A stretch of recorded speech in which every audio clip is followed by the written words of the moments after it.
आज आपण बनवूया एगलेस मावा केक। त्यासाठी बाउलमध्ये पाव कप तेल, अर्धा कप पिठी साखर आणि अर्धा कप दही घेतलेलं आहे। हे चांगलं फेटून घ्यायचं व्यवस्थित।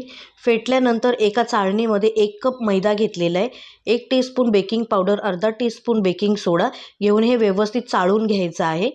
चाळल्यानंतर हे चांगलं एकदा मिक्स करून घ्यायचं। मिक्स झालं व्यवस्थित की यामध्ये 100 ग्रॅम मावा घालायचा आहे। हा मी डेअरीतून आणलेला आहे 100 ग्रॅम मावा। मावा घालून पुन्हा चांगलं मिक्स करायचं। मग अर्धा टीस्पून वेलची पावडर घालायची आहे, मिक्स करून घ्यायची वेलची पावडर।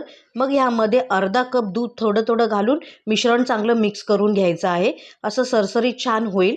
मग हे जे मिश्रण आहे ते कपकेकमध्ये घालून आपण बेक करणार आहोत। कढई प्रीहीट करून घेतलेली आहे। आता आपण हे कपकेक बेक करून घेणार आहोत।